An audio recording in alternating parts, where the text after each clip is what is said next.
is Business and Economy, your regular program packaged to enlightening us on the relevance of technology innovations to promoting economic growth and development of nations, including Nigeria. I am Ile Emeje, your host. Science and technology is panacea to the development of any nation of the world, including Nigeria. Developed countries like the United States of America, Germany, and the United Kingdom attained the levels they are through science and technology innovations. These have helped to improve welfare of their citizens across sectors like engineering, medical, information and communications technology, ICT, and their military mights.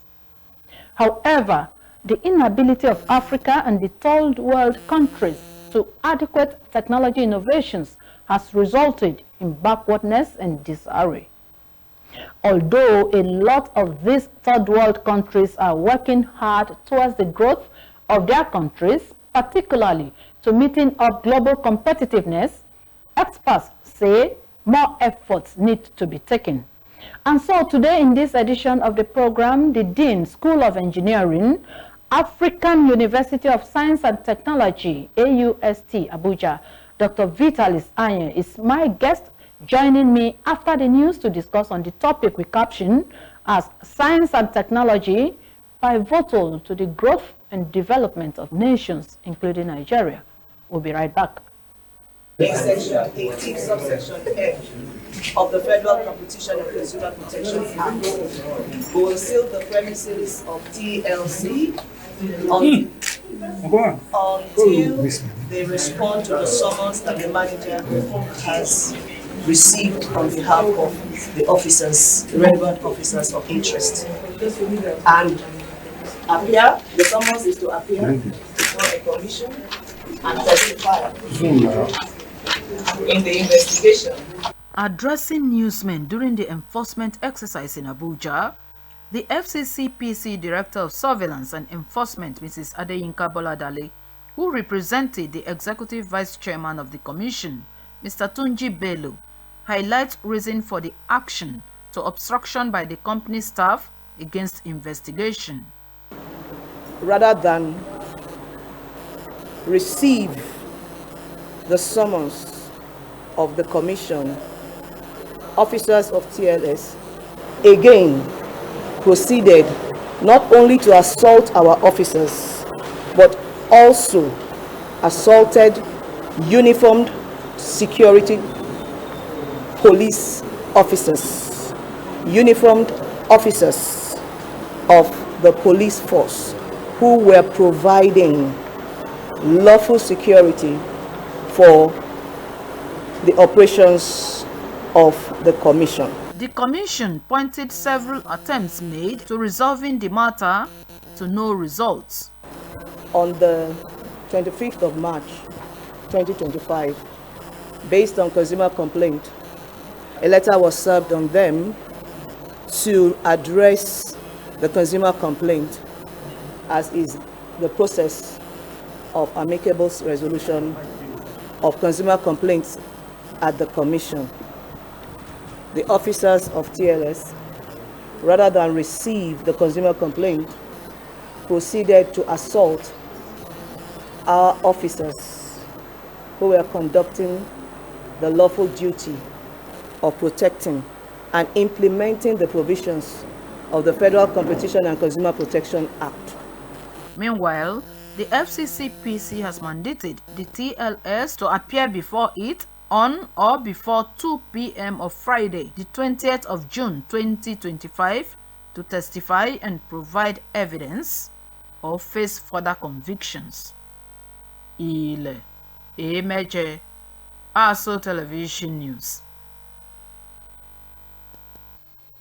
So glad to know you are there with us on this interesting edition of your program, Business and Economy. And our guest, the Dean, School of Engineering, AUST, Dr. Vitalis Anye, is already here with me in the studio to discuss the topic as we captioned as technological innovation as critical or pivotal to the growth and development of many nations. Doctor, you are welcome to the program. Thank you very much. All right. Thank you for having me. Thank you. Science and technological innovation is critical to the development of all nations, including Nigeria. How well do you think we have been able to deploy the technology to the well-being of our people generally? Yeah, absolutely. It's clear that science, engineering, technology, and innovation is the backbone to modern development. And when we look at nations that have experienced economic growth significantly, you will see that they actually employed science, technology, engineering, innovation. When you look at China, you look at South Korea, they all have emerged and through science, technology, and innovation. Now, if we look at our own set in Africa and Nigeria, we must learn from the Asian tigers, Korea being part of them. Yeah. You know, in the 1950s, Korea, after the Korean War, they were devastated. In fact, the then American president, Harry Truman, predicted that it would take 100 years for them to recover from that devastation. But through science, innovation, technology, they took less than 50 years to come out of that. And Korea is one of the developed nations and doing fantastic in the area of innovations and production. So for us in Africa, and why AUST, African University of Science and Technology, was set up, was to address this gap. How can we solve our own African challenges, you know, by ourselves? So we must train a critical mass of students that will in turn be able to address these challenges. So STEM education is very, very crucial. Research is very, very crucial. And also the policy frameworks must be right in order for us to achieve that.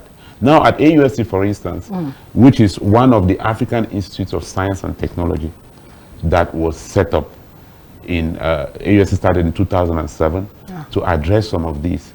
We have been able to train a critical mass of PhDs and masters that are in different sectors, in the industry, in academia, and they are advancing knowledge. They are pushing the frontiers of how we can actually use science and technology to address our own needs. For instance, we have been able to, we have a research subgroup that have been able to develop nanoparticles, synthesized bio nanoparticles that are used to address, specifically target cancer tumors without, you know, injuring or harming normal cells.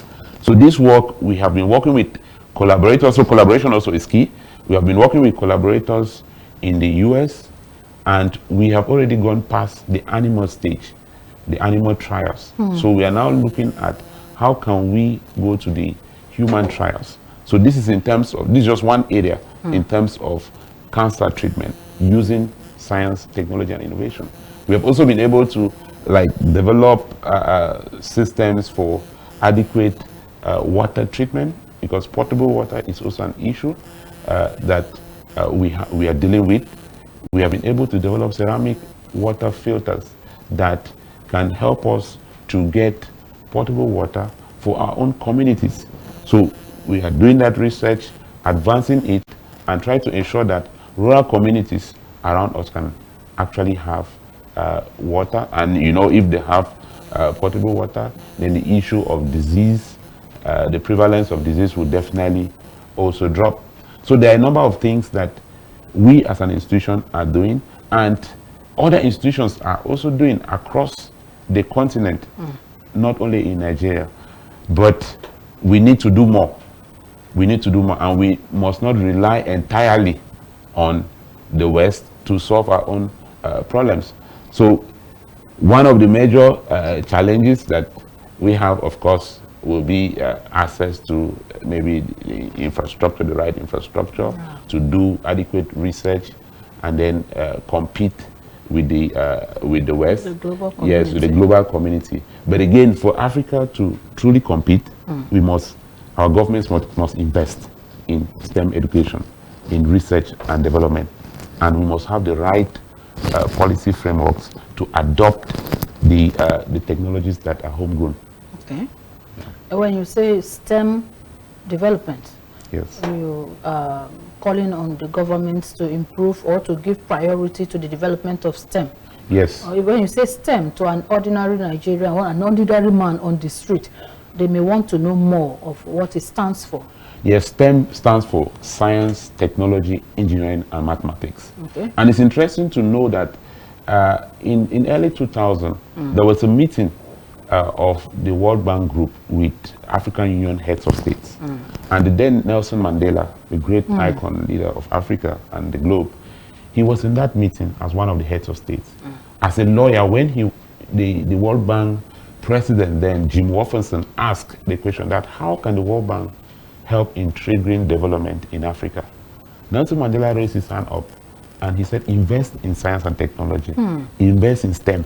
And that is why the World Bank went back and they had to now pull together a team of Africans in the diaspora, mainly those that were working in the World Bank group.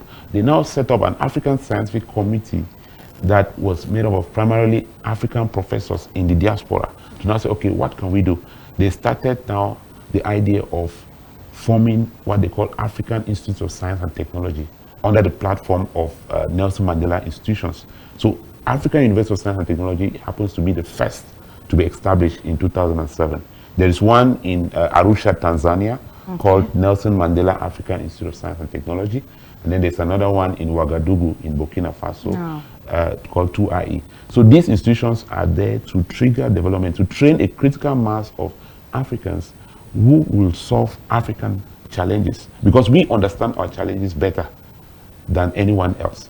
So if we can have that kind of training, commensurate to the kind of training that people go to MIT, to Harvard to achieve, then we can be able to address our own needs. We will be given projects that are relevant to us.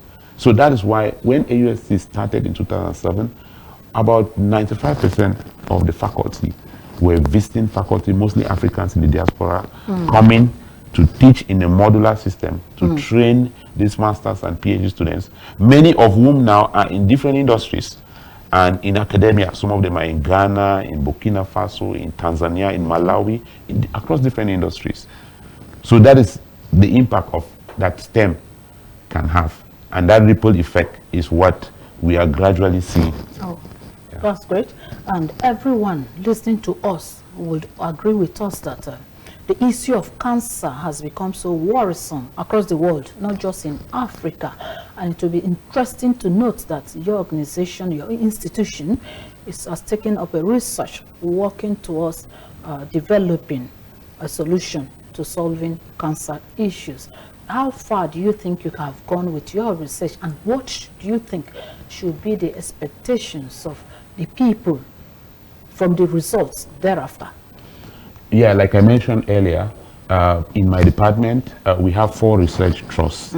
There is energy materials, there is biomaterials, there is multifunctional materials, then mining and mineral processing research trusts. So the group that is looking at targeted delivery of cancer drugs using nanoparticles is under the biomaterials research. So we started this research way back in 2010, and over the years, a number of PhDs and masters have been trained in that line. And like I said, collaboration is key. So we have been working keenly with the National Hospital here in Abuja to actually ensure that we push that research to the next level. And with our collaborators, we have a collaborator, a very strong one, in Worcester Polytechnic Institute in Massachusetts in the US, and in SUNY Polytechnic Institute, that's the State University of New York, in Utica, New York State in the US, that they are working, they are in this cluster, in this group, that they are using nanoparticles for targeted tumor killing, that's cancerous tumor. So we have already gone past the animal trial. So the animal trial is successful. So the next stage now is to get ethical clearance to begin the human trials. So it has been proven, you know, that these drugs that were synthesized using nanoparticles here in Nigeria It was done here in Nigeria. We have local collaborators also at the Sheda Science and Technology Complex that we're working with, and some other universities and research institutions also in the country that we have been on that project. So it has passed that stage, and we are now looking at the human trials to effectively show that these drugs actually can shrink the tumor to a significant level. Like you said, collaborations is very, very important when you want to get effective results. And you mentioned some relevant agencies that you partner with. And now, coming down home, locally, what is your collaboration with the local practitioners, like those in complementary medicine? Do you have any collaboration with them in the fight against cancer? Anything? Yeah, for now we haven't. Yes, we haven't had any collaboration with those with plan to collaborate complementary with medicine. I think we are open to that, because usually we have industry open days. We organize industry open days or government, industry, academia dialogues. So we usually are open to ideas. Or because the common goal is that we want to address these issues that are peculiar to us.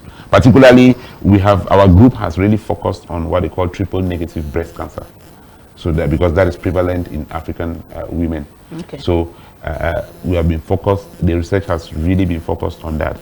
So we have not had any collaboration that I know of with those in complementary medicine. But I believe that it's something that we will be open to explore in the future. We are all aware that a lot of tertiary institutions of learning, higher learning, have come up with proofs to have research department or to have research agenda on their curriculum over the years.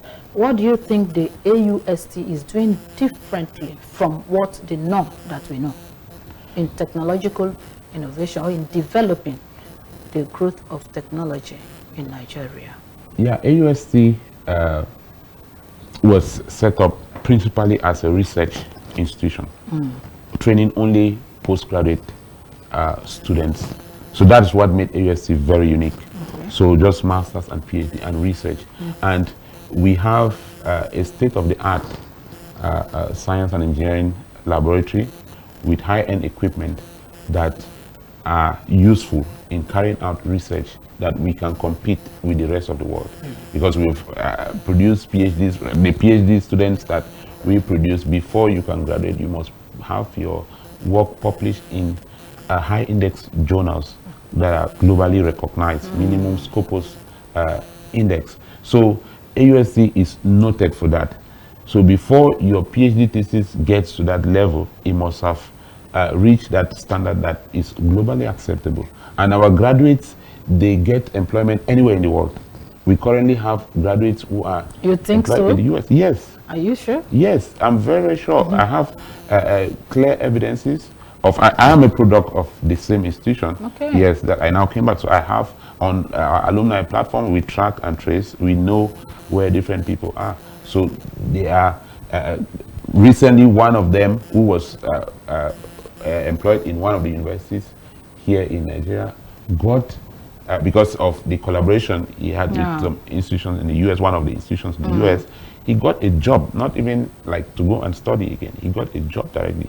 So that is to tell you that we are actually, because the training, we bring top-notch professors in the fields who come in and train the students. So the students that we produce can compete with students anywhere in the world. Because that has been the major problem we've had. Every year, universities keep graduating students from one field or one discipline to the other. But reports had it some time ago that a lot of our graduates are only knowledgeable, but they are not skilled, and so they are not employable. So what do you think you have made different? Again, I repeat this question because I'm going to African countries, because if I understand what the AUST is set up, it is for to cover all the African countries, not just Nigeria. Not just Nigeria. So what impact do you think that your graduates have made in the African country, not just Nigeria this time? Okay, like you rightly put it, a number of the graduates, they come out, you know, they have only the theory. Now, maybe the hands-on experience is not there. So you know, they are not maybe employable, and so on. But what we have done, we had that issue at the beginning. Okay, we're training these masters and PhDs, you know, for some time, and then they will come out, and we saw that there was a missing link. That's where the innovation comes in. Yeah. Because like these PhDs, for you to graduate with a PhD means that you must have contributed to the existing body of knowledge. Of course. Which means that there must be something that is potentially commercializable. You're an institution, you're an from your work. Yeah. Yes, from your work. So what one of our partners or funders did was, okay, they funded a component on startup development. They put funding on startup development. So in 2019 now, we now started doing innovation bootcamps. So we got now experienced people around the world and also in the country to now come for 2 weeks. They'll now train the students and even staff on how to move from their ideas or concepts to minimum viable products that can go into the market. So from there now, we started, that gave birth to what we call ASC Inspire. I'm also the coordinator of that ASC Inspire. It's called ASC Inspire Business Incubation Center. It's the entrepreneurship arm of the university. Okay. So that if you're doing your PhD, you're doing your master's, and you have an idea that can result in a business or something like a startup, you can have it incubated there. And over time, so even before you graduate, you may already have a business. So you will not just be a job seeker, you'll be employed. Yes, you will be generating employment. So that is the model that we have adopted. And now that we have even undergraduate students, we also encourage them every Wednesday in the university, there's a time slot for innovation. So everybody has the opportunity to go to the innovation center and learn what is happening there and see how your ideas can be translated into startups. There's this general belief, and as the Dean of School of Engineering to the institution, there's this general belief that substandard delivery is traceable to local engineers, and this has led to government's refusal to award major engineering contracts to local contractors. What is your response? You know, it raised a lot of arguments some time ago where the government is accusing the engineers, while the engineers too, they're accusing the government, and things like that. What will be your response to this? Well, understandably so. Like there was a time that we had, you know, a number of buildings collapsing around the nation, and of course that is attributed to maybe substandard materials being used for construction. So what we prioritize at AUSC is quality training, and also emphasizing ethics. Ensuring that we adopt best practices for our curriculum, and also even the global partnerships that we have, ensure that we have, because like now we have an alumni network around the world. So there are times that some of them even offer their services on pro bono for mentorship, even for delivering short courses. So we are trying to be at the forefront to ensure that we train people that will be truly qualified, to be hands-on, and then they will also be ethical to do the right thing, so that you don't you have that trust, because now there's a lack of trust. You know, Trust deficit. it's a trust There's a deficit. lot of trust So deficit. we need to be able to train graduates that we can trust. If we are training those who will be able to build our airplanes, when they build those airplanes, we should be able to be confident to fly in those airplanes. Yeah. So, and of course that takes a while. So once we can show evidence, because we can show evidence from our graduates, like we have graduates across, like if I pick a sector like the oil and gas sector, we have graduates across different oil servicing firms. Like we have a graduate who is in one of the oil servicing firms in the Netherlands, and he has developed huge reforms within that sector, and he came through the ranks of AUST. Okay, do you also have graduates in what we do in radio and television, the media? Oh, yeah, we are gradually getting there, because we started principally as a science and engineering courses. So now we are expanding. We even have public policy and public admin. That's just so on the right so hand. gradually, yes. Okay. Let's go on research. You have mentioned that research and development is very, very critical to development of all nations, the growth of all economies of the world, including our economy, Nigeria. Yes. And because it is very cardinal, most institutions or tertiary higher learning institutions, they make it a priority to have departments or people that must prioritize their discipline in research and development. Now, your institution is into technology and science and technology innovation, which also has to do with research. Yes. Aimed at economic stability or sustainability of Nigeria, of Africa, and by extension, the global world. How far do you think you have gone with your research? What is your feat since inception? What do you think you have achieved? How far do you think you have gone with your research development in the institution?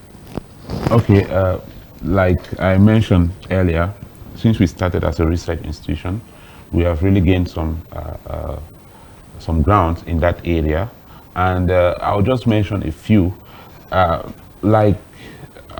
In addition to the research on cancer, we have had research which is still going on in the area of energy conversion and energy storage, where we are looking at solar cells fabrication and energy storage systems like batteries and supercapacitors and hybrid of such systems, because we know that energy is a major issue that we are facing, not only in Nigeria but across the continent. So we are very strong in that area. Then also another area is we are developing plant extracts that we're using for corrosion inhibition, particularly in pipelines. So that is something also that we have a team working on. And then we have had, recently we just graduated a PhD student who developed nanoparticles used for land remediation in the Niger Delta. Because you know, in the Niger Delta, because of the oil exploration, the land gets contaminated. So she was able to show evidence, yes, that we have nanoparticles that can eat up the contaminants and make the soil now useful. So we have been able to show that evidence. We have also been able to develop these water filtration systems using ceramic soils and a number of others. During COVID-19, we were also very strong at the forefront of the intervention as a university. Working with one of our collaborators again in the US, we were able to use, we have 3D printers, additive manufacturing. So we were able to print these personal protective equipment. We all know that during that time, during the lockdown, there was acute shortage of personal protective equipment, face masks, nose shield, face shield brackets. So we used our 3D printer. Working with the National Hospital again, because they're one of our collaborators, we were able to supply a significant amount of nose masks and face shields that they used. And interestingly, because I was working on that project, so we were visiting the National Hospital to get the buy-in of the practitioners there, because they have to recommend. We will come with different designs. You know, they may have concerns. Okay, dermatologists may say, oh, this may cause skin contact dermatitis, so they will give us what they want. So we walk back and forth, and we eventually had designs that we produced. Interestingly, when we go there on different visits, we see them using it. So I feel that that was an impact at that time. And also we have developed a portable ventilator system. We all know that during that time also there was acute shortage of ventilators. Yeah. So we have a startup now in the institution where we have developed that ventilator system. It's a portable ventilator system that is powered by solar, and we have an app that the physician can actually interact with the patient without making contact with the patient. So those are some of the things that we are trying to achieve as a university, among others. Well, and when you look at other universities or other tertiary institutions of learning, you will also agree with me that research and development seems to be written in black and white and not in detailed form as it ought to be. Why do you think this is so?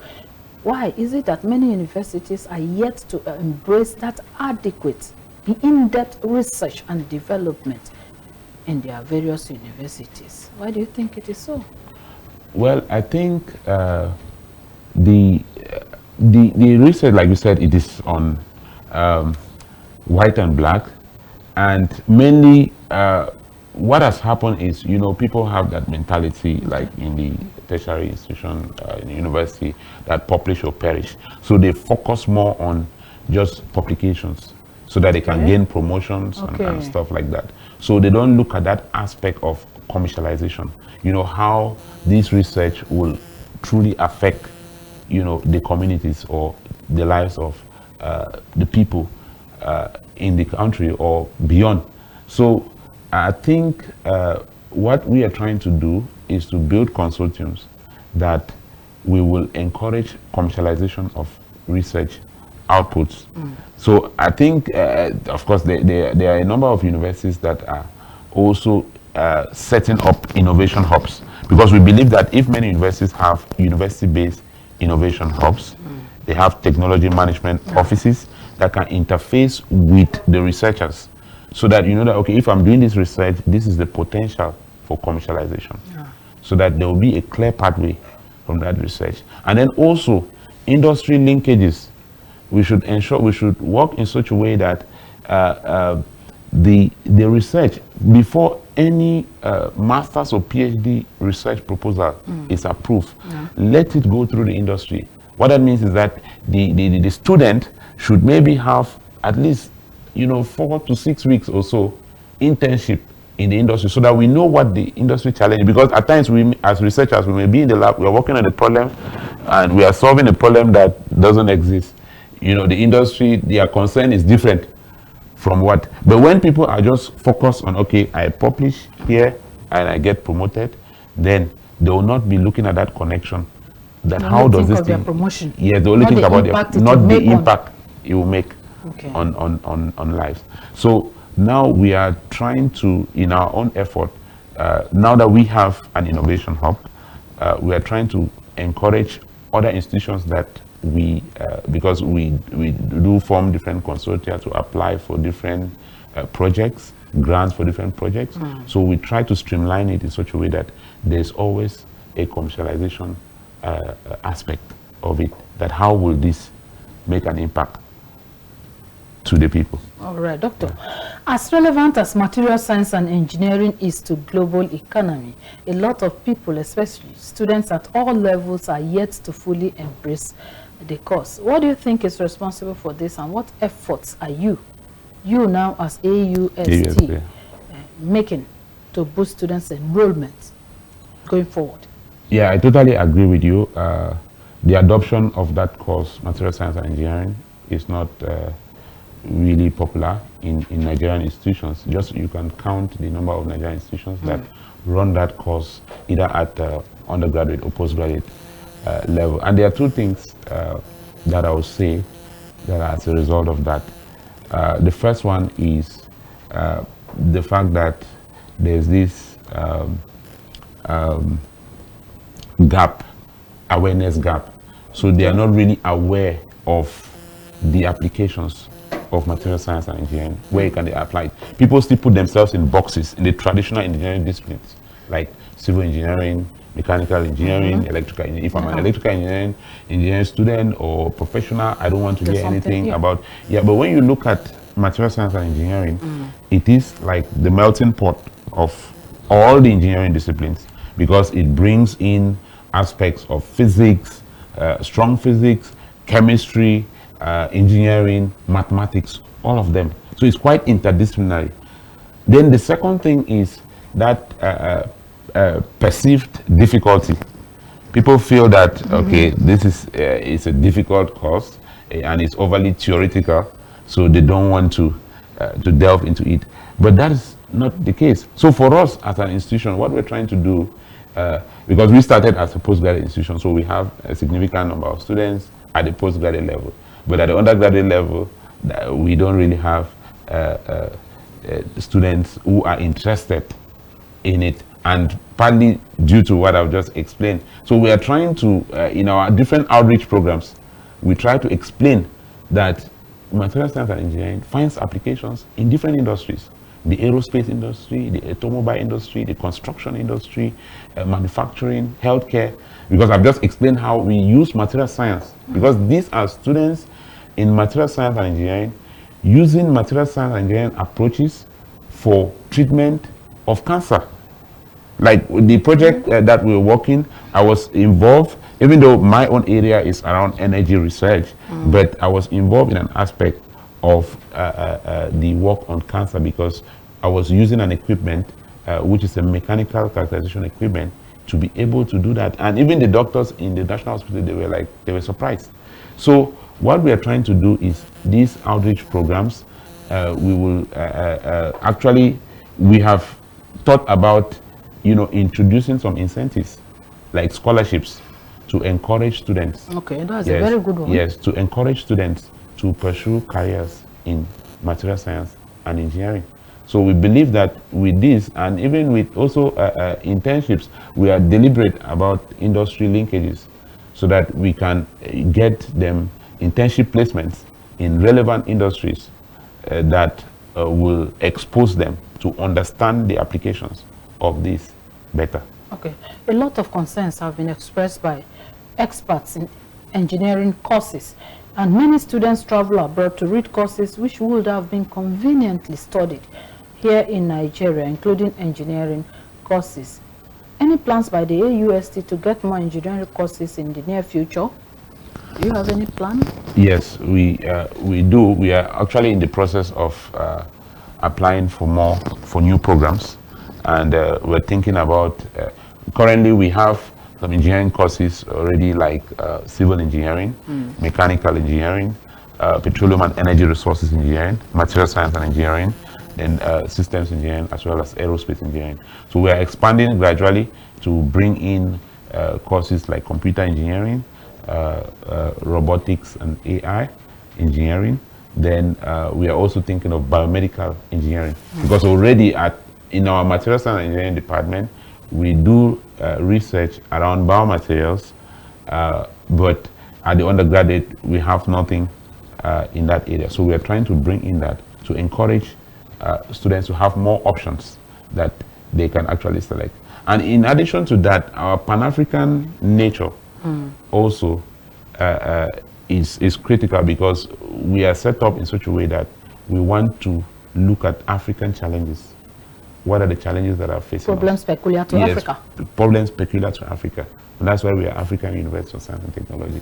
So that way we try to ensure that we engage particularly African professors in the diaspora to come back and see how they can help us to train these students to address these issues that we are dealing with. And of course, a number of them, they do that. And like I mentioned earlier, some of our alumni even do that on pro bono. Okay, that's a very good one. And now you have the floor. And in rounding, what do you think makes the AUST stand out in innovation technology, and how do you think this will help to further improve the welfare of Nigerians and the general economy?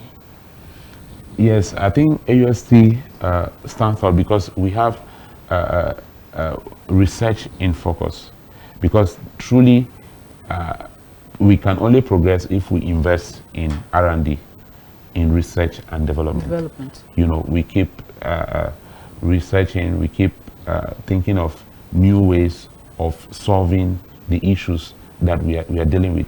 So at AUST, we do a lot of research across different disciplines. And one of the key challenges that, of course, we face, which is common with many other institutions, is access to funding. So we will really encourage that governments should fund R&D more for STEM education, because the innovation is a must for us to meet our basic needs. Okay. It's a must. And you cannot innovate if you don't have the right environment, the right infrastructure, the right training to do that.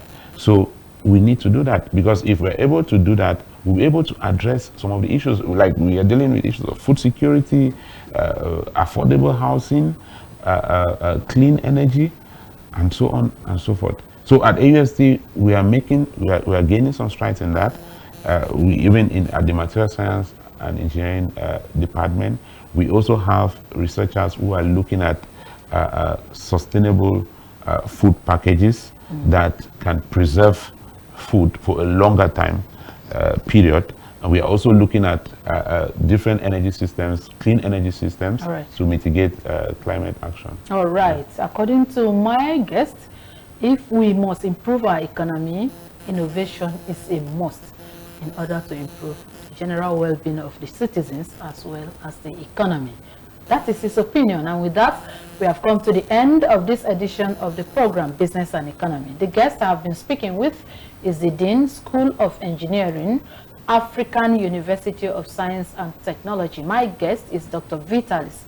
And Doctor, I want to thank you for coming on to this edition of the program. It's my pleasure. All right.